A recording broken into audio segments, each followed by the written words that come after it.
While the Queen addresses the world, we are not going to listen to her. Well, we may listen to her later, but we're here live doing the hockey podcast. Welcome on your Sunday afternoon. Hope you're doing well in your self-isolating ways. You can, of course, like us on Facebook on Hockey Podcast. Follow us on Twitter at podcast_hockey. Subscribe on wherever you get your podcasts, whether that be Apple, Google, Spotify, etc. And also, you can also listen live on Spreaker, or as well, we are live on Facebook right now. The tweet should be out on my account at KEVOLE, so you can simply click on that link if you're wanting to watch on Spreaker. Hopefully those will retweet. I forgot to do the star date, but it is star date 040520. We are still in self-isolation. The weather is sunny here in Vancouver. Tyler, what is it like? Star date 40520. Beautiful up here, although it's still fairly wintry in northwestern BC. A little colder in Smithers, a couple hours to our east. People that I know there acknowledging the rarity of being able to skate on the lakes in April still in Smithers. So it is a little bit cold up here, still beautiful out for blue sky. All right, how are things in Calgary, Chris, in your world 040520? Well, not a whole lot has changed since last week. Just still bearing down in the basement suite and passing time with either watching TikTok videos, YouTube videos, or watching TV show movies. Cool. Devin, what's going on over there? It's a lot of the same. A lot of gaming. Played on my PS4 a lot, and actually yesterday went to PS3.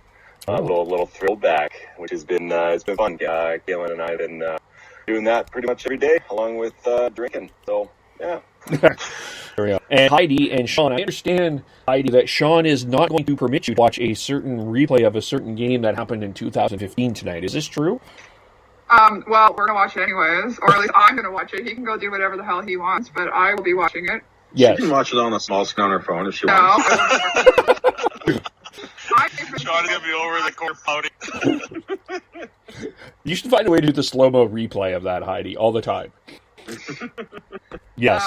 But other than that, we're basically up to almost the exact same thing Chris said. Watching a lot of TikTok and YouTube and TV in general, but lots of YouTube, actually. Yeah, we're going down the rabbit hole of all the food and cooking YouTube channels and everything, because I don't really have much else to do, so I'm doing a lot of cooking and all that. So yesterday I breaded and fried some chicken breasts, so didn't burn down the building, so that's good. Good sign. It is a good content creation time, probably for cookers, I think. For the chefs, who's made the time to make a couple of dollars. We're going to start with some fun, and then we do have one important topic. Well, they're all important, but we're going to start with some fun, and then we'll get into kind of the concrete news a little bit later on. If you're on Facebook Live and you have a question, please feel free to comment. We'll go through those as we go on. And of course, you guys have been talking about TikTok, which from a social media perspective, it seems to be one of the winners of the self-isolation, as TikTok has certainly gained a lot. And it's certainly been something that a lot of hockey players have been using, of course, Twitter or Instagram or TikTok. I guess one of the benefits that has come out of this, too, is we've talked a lot about how hockey has lacked sort of that personality aspect, and we are now seeing some personality from some of these players. What has impressed you, has surprised you from kind of some of the social media presences? I do want to start with something. I am shocked to learn that there are other mascots in the NHL other than Grady, because Grady got the best mascot at 69.2%. I didn't know there were mascots other than Grady. I'm shocked to learn this information. Maybe we'll start with Heidi and Sean. The Devil's a good one. He likes to run through glass windows and all that, so... But yes, there are other mascots. Oops, you left a little bit there. Yeah, I've seen a few. We saw some weight challenges on TikTok. OHL? Yeah. Sorry. I think today we saw, was it the Barry Colts that we saw today? Yeah. I think I've seen a couple other team mascots doing some stuff. What about some players? Well, X plays Kevin BX was absolutely hilarious on TikTok. Him and his daughters, and he was twerking at his dog yesterday. So, yeah, every day he's doing something a little bit weird and different. Anyone else following along on the? Kevin BX is probably one of the best people to be following right now on TikTok because it's hilarious. I'll be honest, I haven't actually actively added people to follow on TikTok. I've just been going on that For You feed. That's actually something I will definitely doing is adding BX.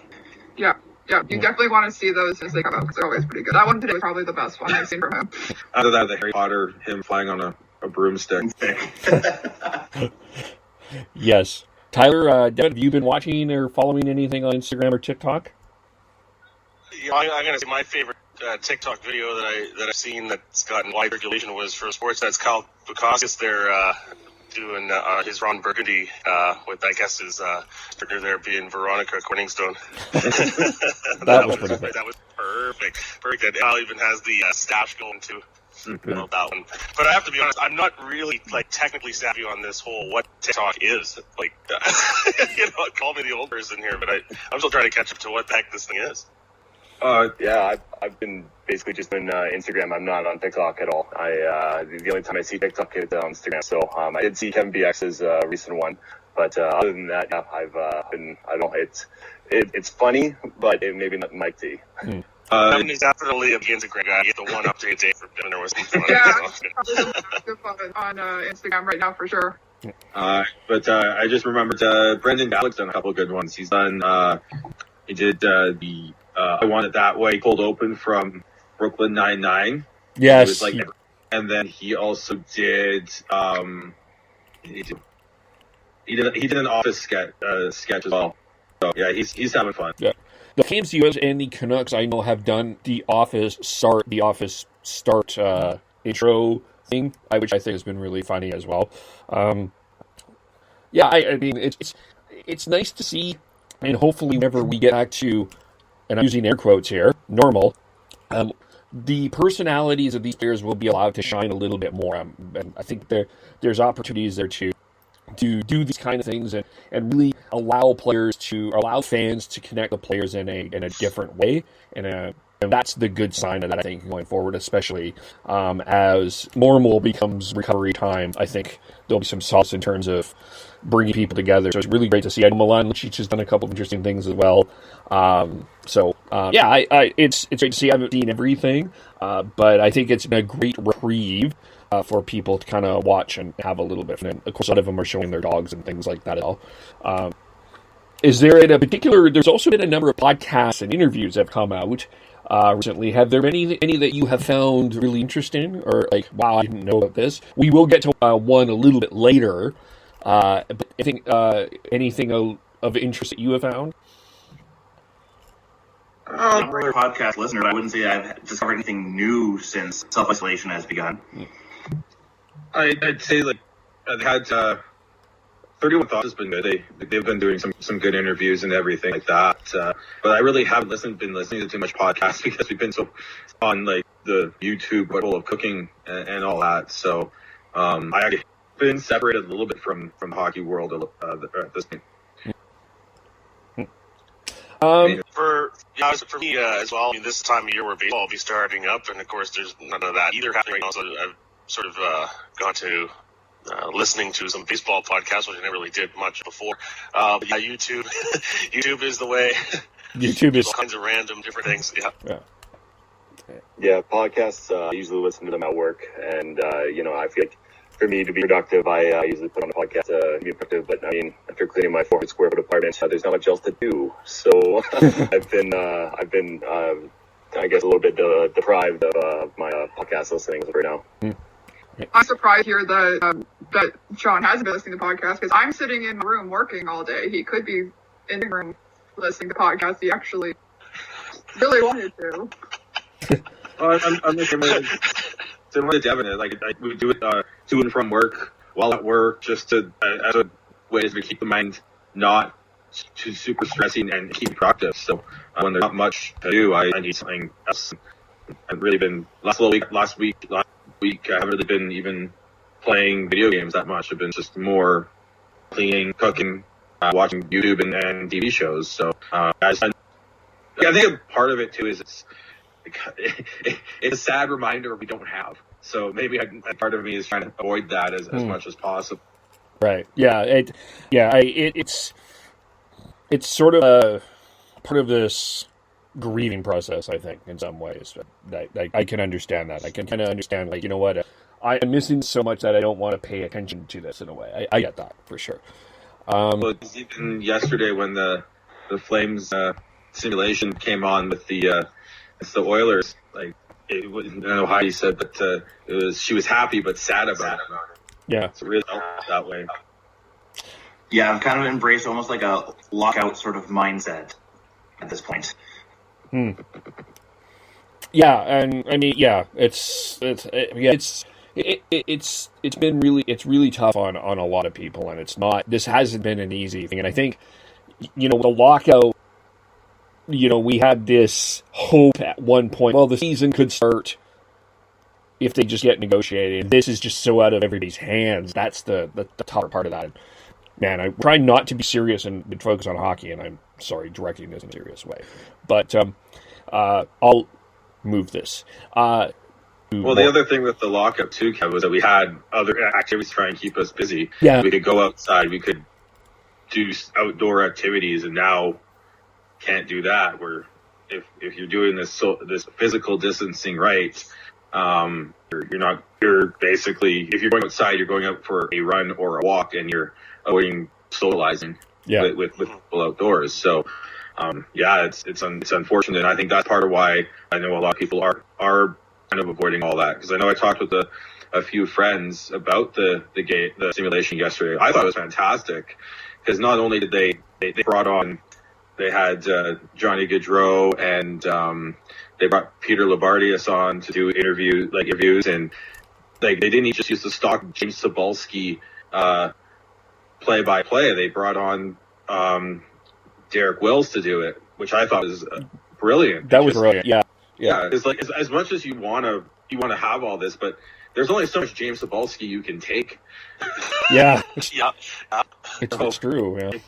And you want something a little more that reminds you, like, and that's hard. The struggle too is like listening to Derek Wills kind of reminds people of it all. So yeah, it was really refreshing. Like I've tried to watch a couple like live streams and stuff before, but they've just been like just your typical, you know, your NHL 20 commentators and stuff. It just didn't feel right. But having Wills do it and then having actual like players do an interview and stuff, like it was like the realest thing I think you could have. And there was like anticipation as we were sitting there, we're like, oh, what they're gonna do during intermission and all this stuff. So it was fun. It was actually like one of the first things I actually kind of like hockey players that I actually sat and paid attention to and watched yesterday afternoon. So it's nice.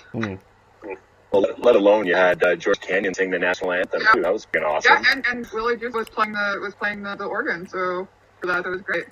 Yeah. Yeah, we need that. No, I think it's great to have it. I know the NBA has been doing more of it, and I would like to see. We'd be surprised at some point here if the NHL does some sort of, not the like officially, obviously, but if some NHL teams look at doing some sort of a playoff simulation here to keep the mind going a little bit, like simulate the Battle of Alberta or simulate with that would have Vancouver, Edmonton, all those matchups would be interesting. Get some players kind of in and involved in that as well. I think the player interaction is also really important here just for everybody, but I think getting back to normal in some ways also is interesting as well. But Brian Burke has been, of course, a revelation probably for the last couple years since he's become a hockey night analyst, and he's been revealing a lot. And this week, he revealed, I'm going to be interested to hear Devin's take on this as well, that the offer for Roberto Luongo from Mike Gillis was Nazem Kadri, Jake Gardner, and 2 first-round picks back when Burke was the GM of the Toronto Maple Leafs, and that was around the time that Roberto Luongo said, my contract sucks. The Canucks decided that time they were going to go with Schneider instead of Roberto Luongo, and they were trying to trade Luongo, but that was because of that contract that the Canucks are still paying for today. We've argued if that's okay or not. Devin, if Toronto made that trade as the Leaf follower, that trade actually happened, on a scale of 1 to 10, would you have been angry or happy? I would have been Steve Dangle mad, upset, pissed off. That is a complete overhaul of what, like first rounders, Nazem Kadri and Jay Gardner. Are you kidding me? How good would Vancouver be if they had those players? And how much would the entire Western Conference Pacific Division hate Nazem Kadri when he was coming into his prime? like, oh, it would be, you'd have Ryan Kessler, and then you'd have Nazem Kadri. Like, oh, it'd be terrible. It'd be terrible as a Flame fan, as a fan. Oh my God, yeah. I don't know. The fact that even is thought process of Roberto Luongo, I don't know. That seems like a big overpay for a goaltender at the time. He was like 31, I believe. That's just at the end of his prime kind of thing. I don't know. That's way too much for him. Way too much. If it was like when Vancouver had gotten Luongo, and that was the ask, that would be a different conversation. But for the last 5 years of Luongo's career, yeah, total. Even as a Canucks fan, I could fully understand the Leafs fan being like, hell no. That's a ludicrous deal to try and again. Bertie on Twitter gave non-colorful of how that discussion went. I'm sure when he was actually on the phone, like he hung up on the phone or had a few nasty words about that offer. I mean, that I don't know. I mean, it's fun. It's really fun to actually hear, from an executive, what was on the table at the time. We rarely get that kind of insight. You get insider speculation about what the pieces were, and it's, for me, I always have to with a little bit of a kind of salty. Insiders are only as good as their sources, but to actually hear it from a former executive to be out there, this was the offer, is just like, wow. That would have been earth-shattering if it happened. So just to clarify, the Luongo my contract sucks comments happened after that deadline. So it happened after that this deal fell. Right. Yes. Yeah. It was in the era though. Right. Yeah. But yeah, that he made those comments after the deadline passed, that Toronto and Vancouver were discussing a Roberto Luongo trade. I do remember Roberto Luongo discussion at that time. I remember that Toronto was on that. I remember what the offer was. But, Devin, I just kind of dig in. The interesting thing to me is Kadri. Because I do feel like the NHL has a love-hate relationship with him. From your perspective as a Leaf, is he missed? Or did we miss something with him? He missed. He was put against, in the playoffs, he was used as a shutdown, and he did that very well. He's kind of has a Marchand kind of love-hate relationship, because he's not as skilled as Marchand, that's not what I'm saying, but, he does have a lot of skill, he does have a lot to offer, and he was desperately missed this year, especially for Tyson Barrie not really living up to his height. And I truly believe that Colorado would have done really well in playoffs this year if everything panned out the way it should have. And yeah, it's he likes it very, very much in Leafs Nation. What have you seen since 2013 that would have changed what changed? How did he grow as a player from your perspective?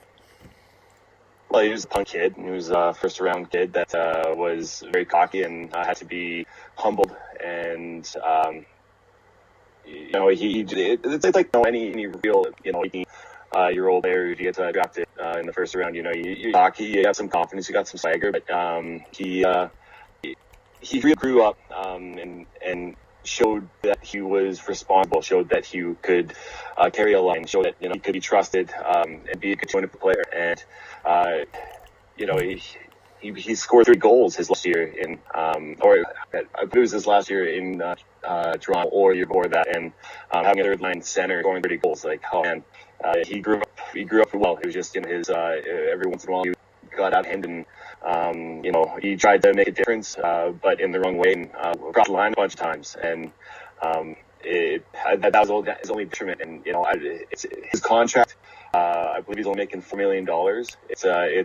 It's a crazy contract to have, and for the player that he actually is. So yeah, he went through growing pains like everyone else did. But I think he's come out the other side. He hasn't crossed the line. He didn't cross the line this year at all in Colorado that I saw, and he's a good player. Would he have been effective in Calgary, or would that pressure of being in a major market and having his every move be analyzed? Like, I'm trying to imagine Kadri during this battle, if Kadri was on the back here during the Battle of Alberta, when it got, with this Kachuk, Cassian, when that whole thing. Can you imagine if Kadri here, what happened?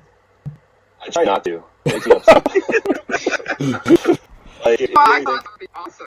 I imagine Kadri and John the line. Yeah, that would be like a dream. Just the whole Stobert line.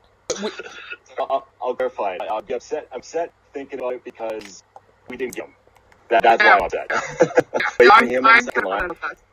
Having him on the second line with Mangiapane and Tkachuk, are you kidding me? Oh, that'd be an amazing line, especially with the Battle of Alberta. It could have gotten pretty greasy there with the Battle of Cassian.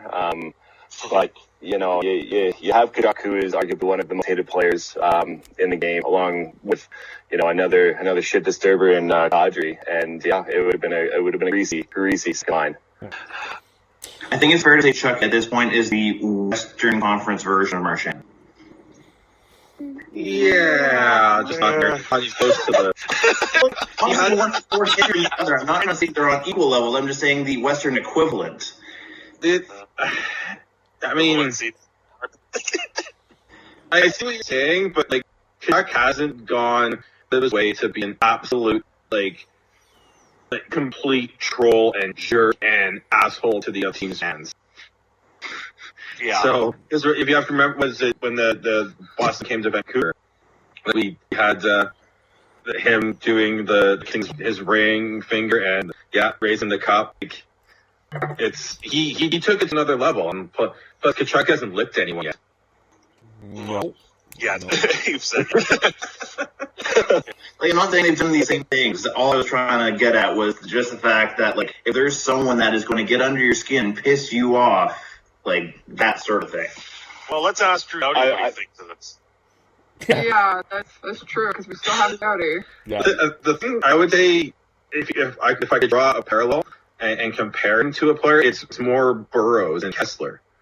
Because they play, they're greasy, they don't, like, they chirp a lot, and they don't, he doesn't go into Sean Avery, Brad Marchand spectacle bullshit.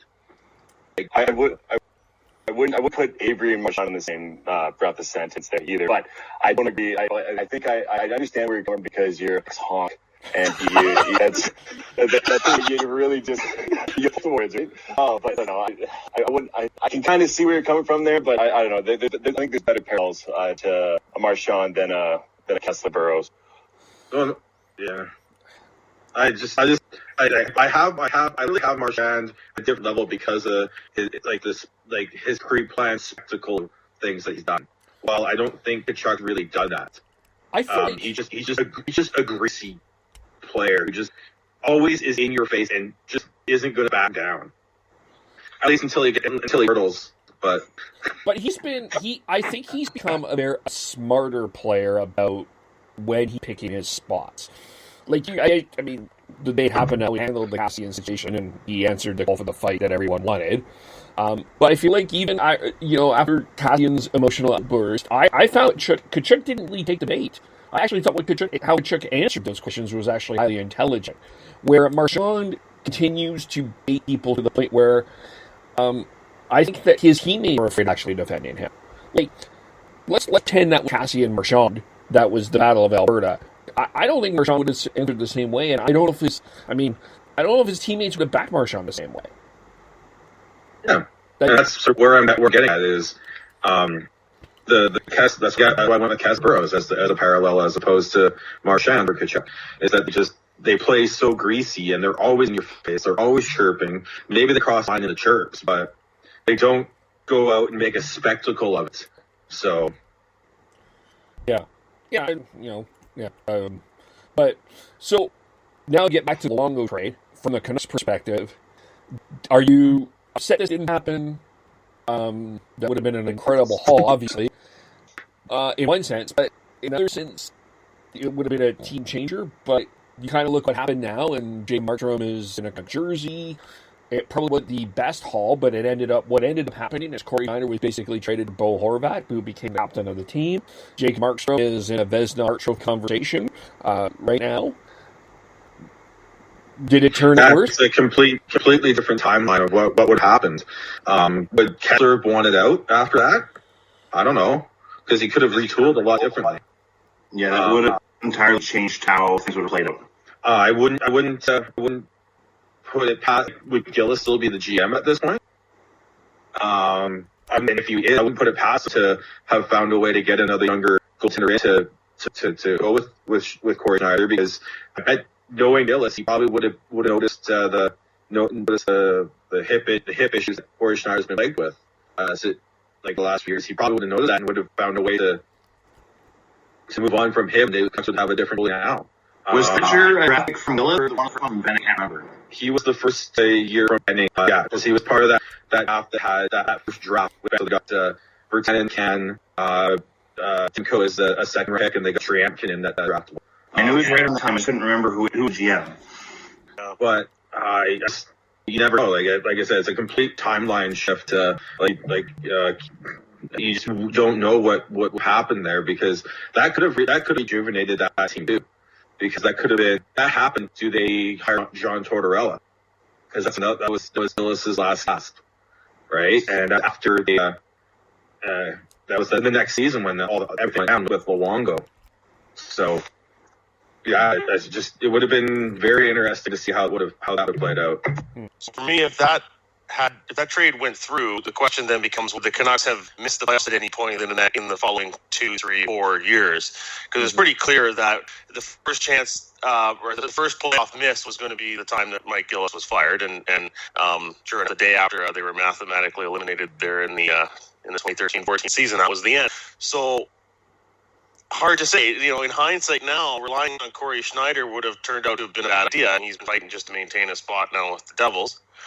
But Gillis would have probably lasted longer, certainly in terms of having a couple of those draft picks back, right? I mean, they did move out a lot of draft picks, not first round. Well, I mean, there was the first rounder there in 2010, but some second and third to get a couple of first rounders back, plus a couple of immediately helpful players in Gardner and Kadri. Yeah, you could probably say that McGillis could stick it out another 2 or 3 years as the general manager of the Canucks if that was a move that he could pull off. Well, I think part of that, what happened with Gillis is that he wanted to completely tear it down and rebuild it. And the Aquilines didn't want that. They wanted to continue to give the Sedin a quote-unquote competitive team to work with. We all saw that really didn't happen even with the change to Bang. But had they done that, like you get a couple draft picks, first-round draft picks, and I know at that point they were thinking about really changing up how they did the scouting and the drafting too. So it would have been nice to see if Listen Gillian would have been able to do that. So yeah, like I said, it's a completely different timeline that you really don't know what. Can assume it would have been a 13 and 14 draft pick. So let's see here. What do those drafts look like? Just pulling up on my phone here too. Yeah. Like that was the year that was they got Bo Horvat. They would have been drafting later on. They could have got. Toronto drafted 21st overall that year. That's when they drafted for Gauthier. But after that, there was Jay Theodore. He's turned very, very good for Anaheim at first and now Vegas. So the Canucks drafted Hunter Herrick later on. But you never know, right? Maybe they could have used that first rank to on. And then 14. Let's see here. Great podcast. I love it. Oh, Right. Toronto. That was the year Flames had three first round. The 2014 draft was the Jake Virtanen and Jared Can draft.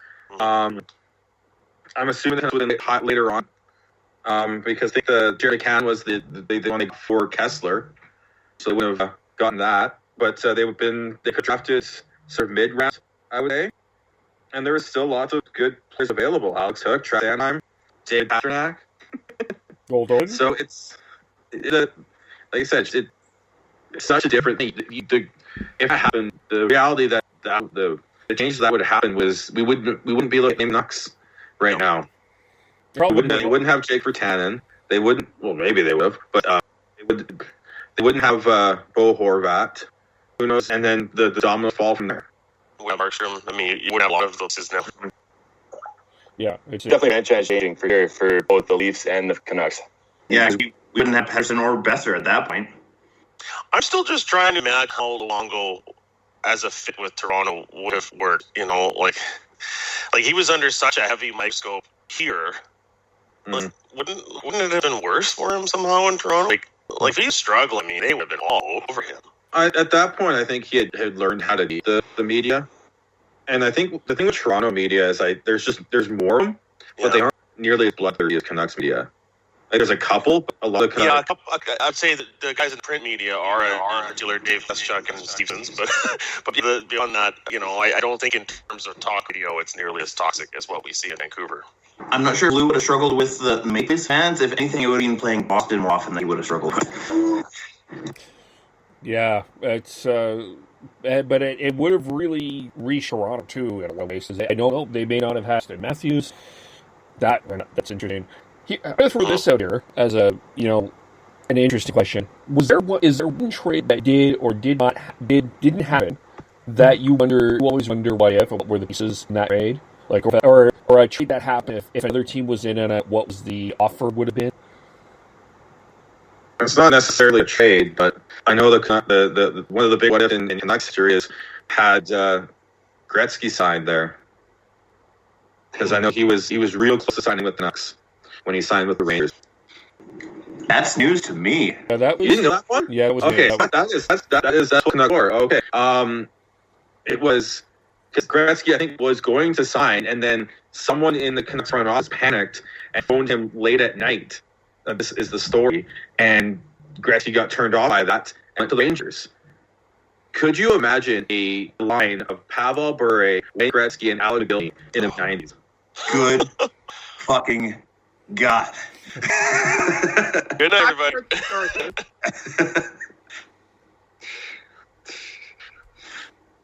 Because, before Sean, I was going to say, not to say what if the trade had happened, but what the alternative had the Cam Neely situation not happen with Vancouver. Because just the repercussions that Nuts are still dealing with from that transaction is mind-boggling. Or even if had Burke not been able to put all the pieces together to get the Sedins. Yeah, if the Sedin split up, what would have happened to him? Mm-hmm. My what if is still the Kadri trade of this last year. I don't know. I think it would have solidified down the middle instead of pushing Backlund up to the second line. It would have pushed Backlund down. It would have been a great shutdown center, and then you technically would have two shutdown centers of Kadri Backlund as your 2-3 slot in your center, and then you have your Derek Ryan as your fourth. That's a hell of a center depth within the organization. Let alone have Lindholm, Monahan. At that point. Jankowski would have been gone, and Brady would have been gone, and yeah, it would have been great. And I'm sure he has some thoughts on that too. No, I'm just echoing all your thoughts. That's honestly the trade that I think about that didn't happen. I kind of wonder about I think it was Zucker that apparently it got called in too late or something like that. That was totally the former GM before Bill Guerin. I forget his name. Fenton. Yeah, I heard he really screwed that up. He was trying to do it, but he didn't he wasn't capable of a human being / GM to actually pull it off, to do the paperwork properly. And I believe that's the reason why it didn't go through. And that was, two others that came to mind are Gillis to Boston, confirmed. Had that gone through? Oh yeah. And the trade that never happened with I think it was Kessler to Chicago, or even Kessler to Anaheim at the trade deadline. All right, yeah. Or what about that Kessler RFA sign sheet to Philly? If that happened, they were matching that no matter what. That was such a ridiculous offer by Bobby Clark and Flyers, because it was so easy to match. If you had any, it was two something, and if you had any sort of confidence in Kessler, and Gillis and Nonis did. I can't remember who matched it, but I'm not sure why I still remember, but it was 1.9. Yeah. But yeah, exactly, right? It's such an easy one to match. I would say the Hurricanes matching the off sheet for Sebastian Aho to have the same type of thing. Yeah. Yep. Yeah, and for going down this rabbit hole, I got a couple. You got letter to Philadelphia. Yeah. That almost happened. And you also have, thank God, Ryan O'Reilly to Calgary. Oh, that would have been a disaster. I forgot that one, yeah. I was hoping maybe somebody would bring that up. That would have been a disaster. Would have lost 3 first-round picks. 3 first-round picks. And they wouldn't have even been able to keep him because he was playing in Russia. he would have had to go through waivers, and someone would have blamed him. So you've given up 3 first-round picks for nothing. Talk about competent GMs with Paul Fenton and Jay Feaster. Good lord. Feaster is thanking the hockey gods that had a hex on it. You know what though? If that's how we learned about the name Christian Johnson, was because of Ryan. It was him that from the loophole and revealed that loophole. So it's that would have been as the worst trade in NHL history, not only Flames franchise history. That would have been Feaster. I have one. Feaster has a couple things that, if it happened, it would have been a disaster. When he went on Brad Richards, yep, yeah, that would have been an absolute disaster. My what if is Mark Stone Calgary? Another bachelor living bridesmaid trade. Well, there was a significant argument to be made that you don't do it. If he was there last year, I don't know. I think the playoffs are a very different result. I think you have a point there, Kev, because Mark Stone is a very. I think people realize how good of a defensive player Mark Stone is. I think that Colorado series would be very, very different, because I think he would have helped them not get absolutely destroyed by McKinnon and Renton. Yeah. What looking for? The first rounder, I think Alan Mackey was in that. And Bennett and Prospect. And Bennett. Oh man, yeah, that's a hell of a haul. I mean, as of right now, Calgary's a win now state of mind, anyways. So it's, you want to keep the prospect is kind of full, but that would have been I don't know. It would have been a lot to pay for Stone. That's true. Yeah, and I think that's why I thought about that trade too. But that to me, getting losing Al Mackey in that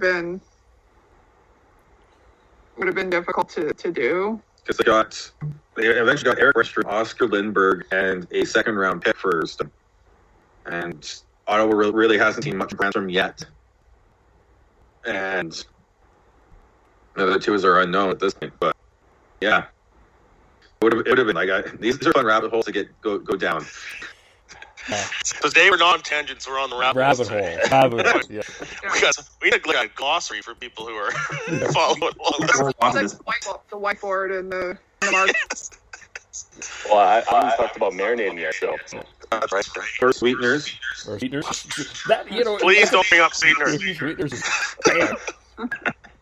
Man, I feel we've hit it with Tyler with swearing and going down rabbit holes, tangents, sweeteners. Well, I'm okay with all of those things except for sweeteners. I mean, we're living in the alternative timeline, anyways. I think now. Yeah. So there was also the potential PK Subban to Vancouver trade. Yeah, that's true. 16 NHL draft. That betting just happened to screw up by blabbering about it to the authorities. Yes. It's a lose-lose thing with the media, right? If you're not open and honest, you get crucified for that. If you're too open and honest, then you get crucified for that. Because the Habs wanted Pierre-Luc Dubois, and had Columbus not gone off the board and picked him, then the Habs were going to grab him with the pick that the Canucks were going to trade them. And that was the Ole Hulevy pick. Well, here's one. Noah Hannafin for the set pick in that Quinn Hughes draft. Yeah. Yeah, I remember that, yeah. And I like Noah Hannafin, but I would say that you would rather probably have Quinn Hughes right now than Noah Hannafin. Yeah. No doubt on it. Yeah. I pulled up a top 15 trades that never happened. So we've got Galchenyuk to Columbus. That was going to be, Taylor Hall to Ottawa for Cody Ceci. Damn. That was back Edmonton? Let's see. I'm just going through the ones that were really big. Dougie Hamilton to Edmonton. Yeah, they actually, from what I was understanding, that whole what Edmonton offered for Hamilton was more than what Calgary offered. Just so I'm understanding this correctly, is this before Calgary would have gotten it, or you would have from Calgary? It would have before. From Boston to Edmonton. Oh, okay. And that's when, and then the Oilers' fallback was to send a couple second round picks and get Griffin Reinhart. That would be a very for them. Yeah. I will point out I'm wearing my Dougie Hamilton jersey right now, actually, so it's funny that we're bringing that up. So Matt Duchene to the Islanders for Travis Hominick. Yeah, interesting. What year? That would have been 2017, so like just before the Flames domino. Man, that would be very interesting to see Duchesne on the island. I think I've been a deputy there for sure. Marc-Andre Fleury to the Flames. Yeah. Remember those rumors? Yep. I remember the rumors, yeah. 2010 trade line. Yep. And Sedin might end up having Mike Smith, because I think that's picked up Mike Smith as well. Yeah, they were in on Fleury. That was another bridesmaid one. Case you and Edmonton for Lee Draisaitl in the first. There's the reaction. Wow. That's crazy. Now talk about a timeline change, right? Yeah. Can you imagine Oilers Twitter if that would happen? Yeah, can you imagine Draisaitl? There's your big Simmons that I've been looking for 50, 20 years. Yeah, I was about to say decades at this point. Yeah. And then Evander Kane, Vancouver. Yeah, that was on the title. That was on the table. That was when he was still a Jet, right? No. No, yes, or a Sabre. I thought it was Brown Jet. His win was a Jet, yeah. But yeah, it was a Vancouver guy, right? Yeah. Like the Giants. I know Gillis was interested in him. Because I was thinking Gillis years, I think. Fun, very quick little side story on Evander Kane, which Kevin will appreciate. The BCI project for broadcast journalism in the second year in TV was to do a little feature on him. And actually, who was in my group? I think there was three of us, and one of them was Kelsey Braid, who's with TS now. So we got to go to a couple of Giants games and just shoot footage of him playing. We got to talk to his agent Don Meehan. We got to talk to Don Kane, the coach of the Giants. We got to talk with Van himself. The one thing we didn't get right, though, was one of the games we were at, he scored a goal, and somehow the guys running the camera missed it. Oh, jeez. we got the celly. We got a whole bunch of other stuff from that night. But when the puck went in, the camera was pointed after us for some reason. And I'm there with guys like, did we get it? They're like, no, we didn't. So the only thing that was lacking was an actual footage of him scoring a goal in the Giants game. So here's our next one. What happened to Tyler's broadcasting career had they had that? Yeah, I know. pretty much. I know. Pretty much. So I did some more digging, and apparently the Canucks made a trade offer in 1988 for Reds too. They offered 5 first-round picks and $22 million. That would have 1988. That would have been a really. I hope there's a documentary one day looking on that. What Arthur Griffiths would have had an on-second mortgage for his house then? Like that's like every owner had back then. Yeah. I'm trying to see when in '88 they offered that because that was the Trevor Linden. So again, we need to do a review of that trade. That was that was so fascinating to me because it was like there was no way they would trade Wayne Gretzky. Like, I mean, we look at now and we're like 2020. Yeah, you can see it, but 1988, Wayne Gretzky being traded, that you just could not see that happen. Like, I fans more understand like the business things now, but back then, like, you don't trade a franchise player in the peak of their career. Yeah, that's. Yeah. It would have been maybe on a future podcast, going down a rabbit hole of what ifs of the past, maybe 5. Because I feel like past the past 5 drafts, and things get skewed a bit differently. But it's maybe on a different one for sure. Let's move on then, as Devin hit us. Has anyone been watching the WWE AEW trying to do empty arena shows? I've seen a little bit of that. Just to see what it looks like for the most part. Even if it's going on with regular, I still don't watch it. So okay, no, that's fair. But I'm bringing this up because we have a label here or an opportunity, something a blueprint maybe in front of us of what it looks like. Just because the wrestling has on the empty arena, they've done WrestleMania will be on again today. They're doing the two big for one night kind of spectacle where they had last night, Saturday, they had a part 1 and will be part 2, and it's all obviously in an empty arena. The ratings for it, by the way, have been very low. It's not gaining traction, but the argument the WWE and AEW has brought forth is the idea of bringing some form of entertainment to everybody. And Donald Trump has met with the four major sports leaders, Adam Kitchener, Adam Silver, Bob Everett, Gary Bettman, Roger Goodell, and he wants, and I precurse that this is Trump, he would like sport back as soon as possible. I think all of us here would like sports back as soon as possible, but we also have some logic in our thinking and understanding of this. But I guess, to me, what would you like this to look like? Well, and as soon as possible is a big term to me. Absolutely. Because as soon as possible is just it's safe. Okay, what's safe again too? There's so many just vague, abstract terms in that statement. We all want everything to get back to normal as soon as possible. But what is that, and what does safe look like too? And what is the process that we come back from this going to look like? And I think safe is going to be different everywhere. Like, if you look at NHL, it might be safe in Canada. We might have things under control, but in the States they don't. Or in certain parts of states they might not. And, I don't want to send the Calgary Flames to, Florida. So it needs to think about the whole thing about where certain teams are safe. It needs to be everyone. So I can't see that being the way that it sounds like some states in the U.S. are going, that it's going to be a while. I don't want to be that negative Nancy, if you will, but I'm kind of at this point embracing that they're just going to basically not award the Stanley Cup like they did in 1919 because of the Spanish flu. This season's going to be a write-off, and start out again in the fall if it's even back to quote-unquote normal at that point.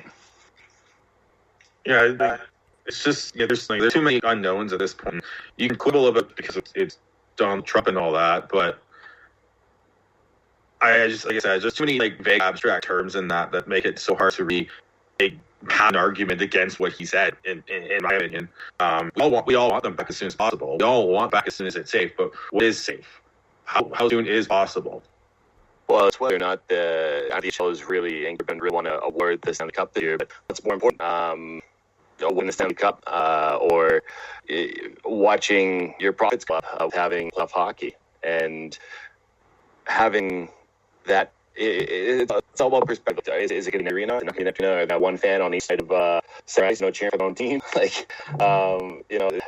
It's really interesting to see where it comes from. And I agree with Chris in that it's I've accepted the fact that it's probably not going to happen, and that it's not. This will be the first time since 1919 that a regular season's been played and not awarded the Stanley Cup. So it's one of those things where what's more important. And I know Nahenechi Calgary Mayor said that if the NHL decides to come back, or if the CFL decides to start playing games, that it's not going to be in Calgary. He's not going to allow it. So about June 30th, he said that. June 30th, and even then, I feel like that's too soon for what's happening. That's my personal opinion. Well, I understand what you're saying, but just to clarify, he's not. He put that caveat on there. Go ahead. Yeah.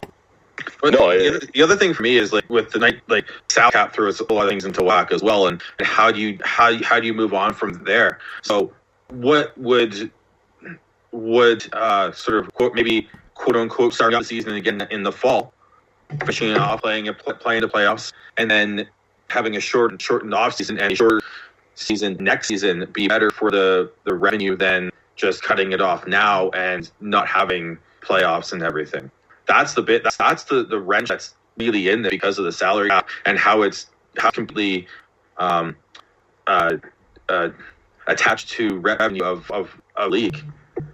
Because yes, you can artificially inflate the cap, but then the players are paying 20-25% escrow.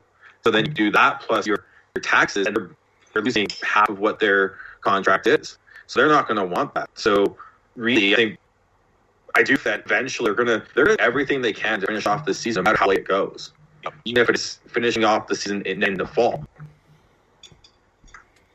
Tyler? So yeah. Oh, go ahead, Tyler. I really like the original proposed season/playoffs going forward / going into next season that the NHLPA proposed. I think it was 2 weeks ago. I think that's a realistic timeline, potentially a realistic timeline depending how everything goes. And I would, if we're going to do something, I feel like it would be the best case scenario. Tyler? There's so many issues with the integrity of it, and that I have, if you can't play a full 4 rounds and require 16 wins to win a cup, then I don't know, it's such a difficult spot. Like on one hand, I'm like right off, don't act your starts fresh, But on the other hand, it's like, well, geez, they just played like, 3/4 of the season or more, and we're just gonna call it quits and like for we're Knox Flames followers here, and for both those teams, it looked like they were possibly going to make the playoffs, and so it's difficult. I'm big on the sort of protecting the integrity part of it. And I think like doing some kind of weird playoff is just, I don't know. I have issues with that. Even in the previous occasions of regular seasons, it was still 4 rounds, 16 wins in the playoffs to get the Stanley Cup. I don't see how you can do that at this point.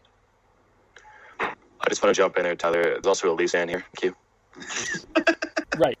We have that number that bipolar. This is what you're saying too, Tyler, that there's going to be an effect on that season no matter what, whether it's a shortened season because they want to finish off this season, or the salary cap is going to be a major issue, and all that. So there's not going to be a perfect solution here, and I do think that more than anything, money talks, which is going to lead to them finishing off this season in whatever format they can, and then most likely having a shortened season next year, and hoping that whatever happens, they can still at least keep a decent amount of revenue going. Not to mention they'll end up getting the revenue from the Seattle expansion team to bump up the salary cap for the season after. And just aside of like the money discussion too, like being able to get out of this whole pandemic mess and get some playoff hockey going right away would be a huge boost for a lot of people, I think. So it's why I'd want to attempt it.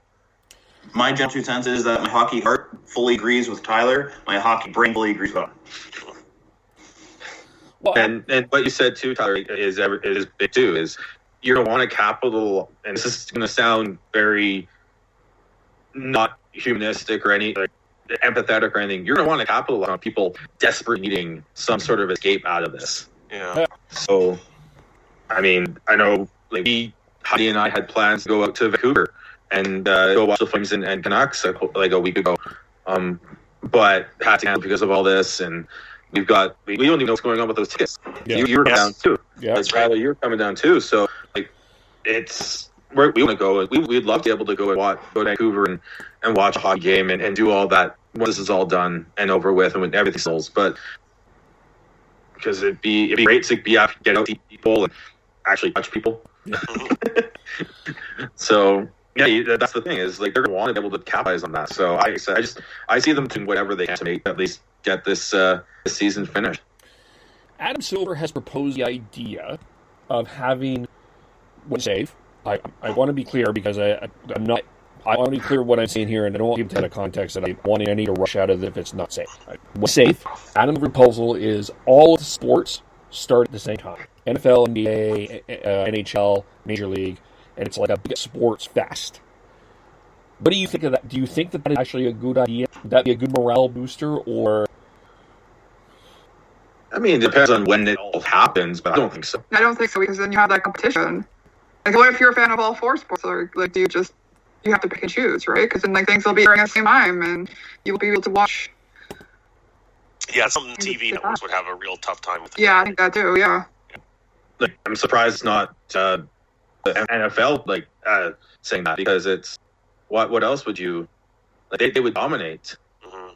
That's why we don't have to make fans between hockey and basketball because they directly are in competition for TV time. Mm-hmm.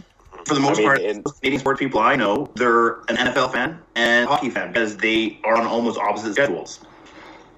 Yeah, the only big basketball fans that I love are from Southern Ontario. No. Right. NBA. And they're probably not big Leaf fans either. They're probably dedicated to the Raptors, right? But yeah, I don't think it would work. I just again, you don't know when it's gonna happen. I think Axel was probably thinking like it's basketball, hockey, and baseball for the most part, and you know less with soccer as well. But because he's maybe hoping late summer, early fall, or the NFL even starts because the NFL. When does the NFL start? October, early November, September. Yeah, the first weekend after Labor Day is when the regular season starts for the NFL. They're still hoping to meet that timeline, but already they're being affected. They're having to do the draft virtually now. Yeah. And college football is already talking about it on Thursday. I'm going to say no. That is stupid idea, period. Well, you really think about it, too. You got to see face here. Yeah. I think what Adam Silverton is feeling, because they were the first to cancel everything, they should lead away in the return. But also seeing people criticizing Adam Silver for not doing this sooner. But that I don't know if we have the time to discuss that in a different way. So because they were forced to do it because of what happened with Rudy Gobert, they should lead? No. Like, it should just be up to the leagues to do it on their own and figure out what's best for their leagues only. They're in competition for, like, viewers. Yeah. So money, sports dollars, disposable income being used in sports, all that kind of stuff. In the same sense that countries are going more nationalistic instead of global, they're thinking as far as helping their own citizens, leagues think in the same sort of selfish way. Yeah. And it does make it harder with having EA, NHL, MLS, crossing borders as well, right? The NFL, you only have to do the states, and I'm sure with, I guess, the MLB, you don't have to worry about one country. Yeah. Well, there's even bigger implications here, because if it's safe in one area, not safe in another, that becomes another issue in itself, even within a country. So, yeah. So one of the things I saw being bandied around was instead of starting up in one everywhere, is to finish off as once say Toronto and Ontario become quote unquote safe. You got Toronto, Ottawa. You bring in a few other rinks that are good, and you centralize teams and have playoffs there to do it. But again, how do you choose that? There's a lot of this that way, but I think that might be a way that they do it. Yeah. It's a legit way of playing it off. I'm just not sure if Toronto would be the smart choice just because it's proximity to New York. Well, let alone you got to have arenas that are NHL standardized too, right? Yeah. And that's why with Toronto, because there's so many there. They've got where the Harley play, they've got ACC, whatever the ACC. You go to Ottawa.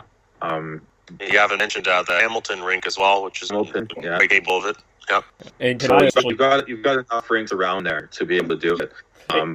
Yeah, you would have to try. Like, again, Chris, what is safe at that point, right? Yeah, exactly. York is absolutely just rely on it now. At that point, would they be like we do so, but we don't really know, right? No one can predict anything at this point. Yeah. Mm. And to Sean's point about adding Ottawa, I mean their arena is actually closer to Toronto than actually Ottawa, so it's actually still a little bit more centralized. So that's let's score another editorial remark for Kevin in the podcast. Yeah. Love that dig, such a dig. So I think there's going to be some innovation here. What are your thoughts on the idea of doing this as a pay-per-view concept? No. What? No. Okay. No. As much as you want to make as much money as possible, you still need to make sure that as many people get their eyes on your product as possible.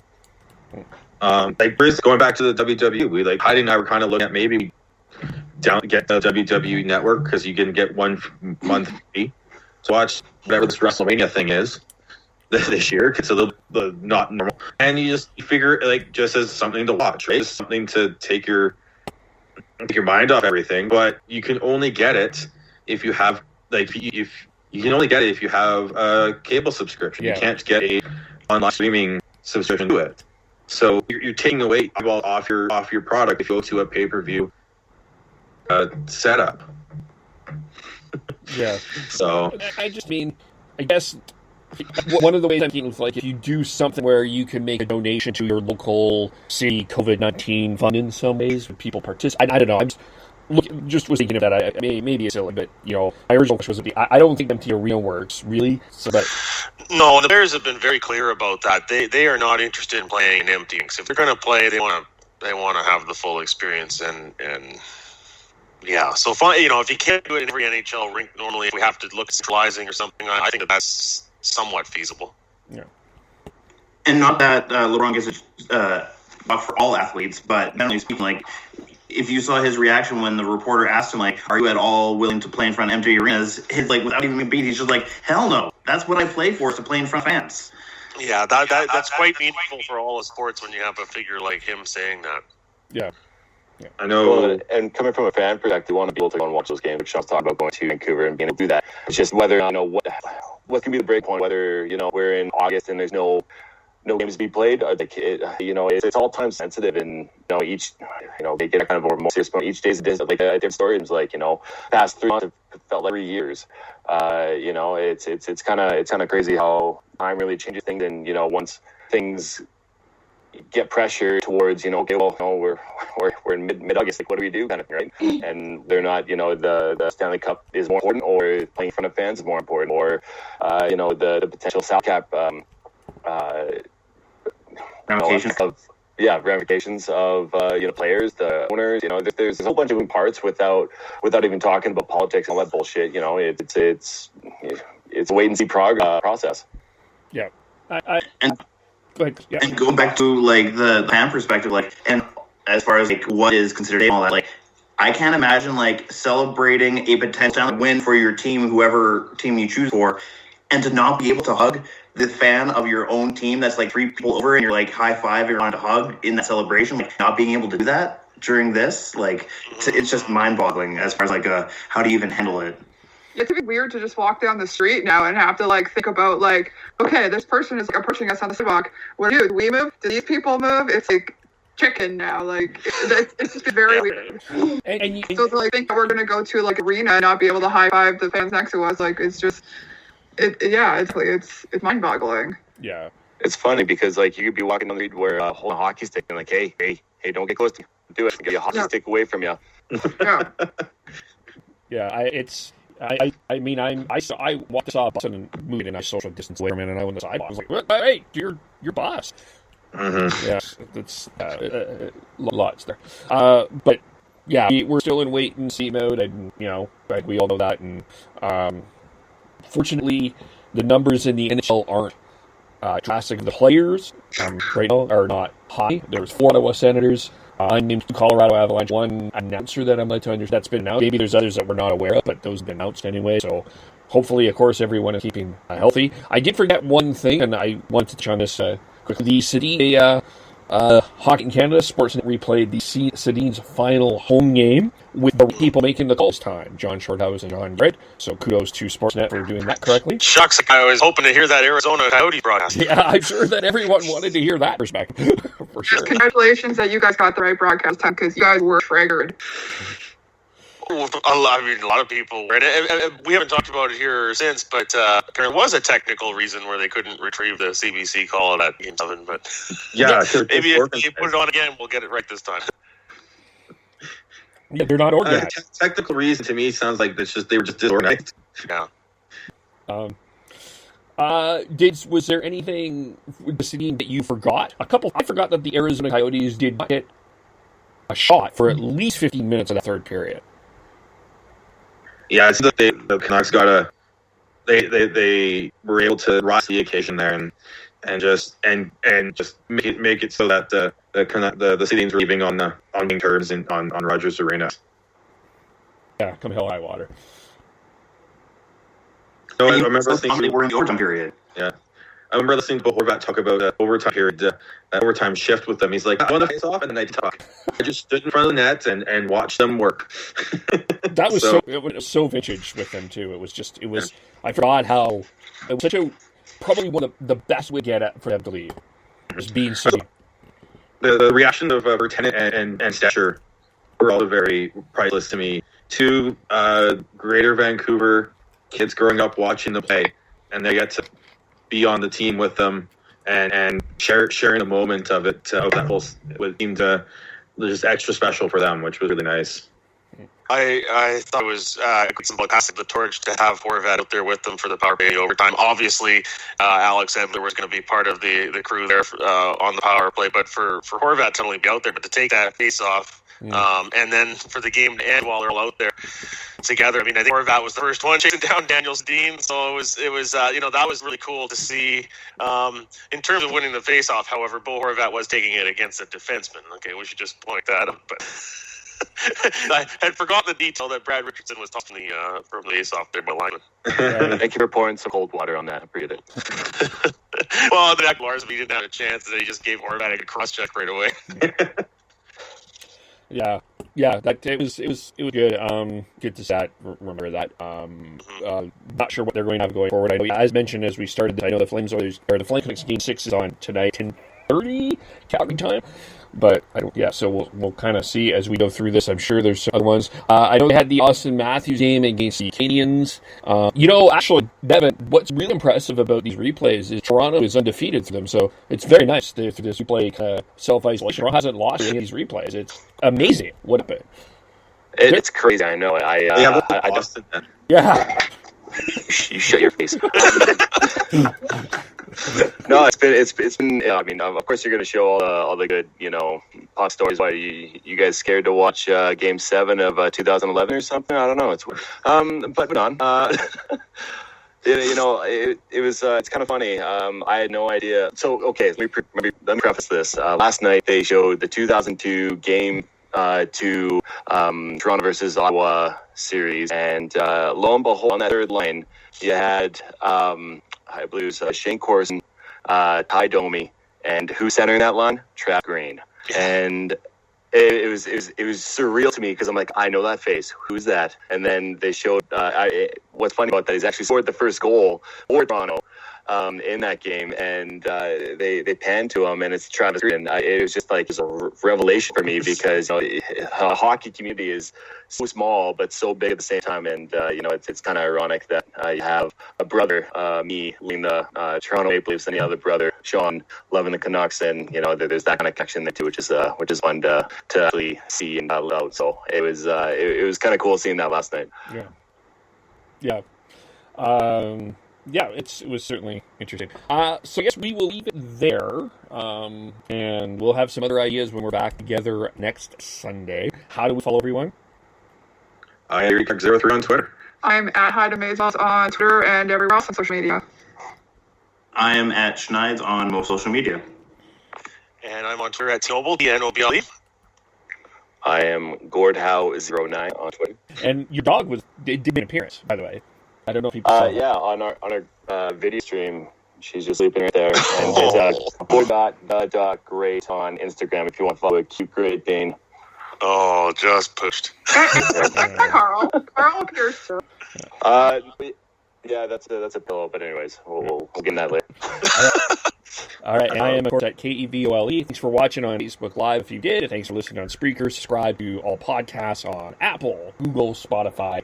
Also, if you're watching on YouTube, you can share as well. And we will talk to you all next week. Talk to you. Bye for now.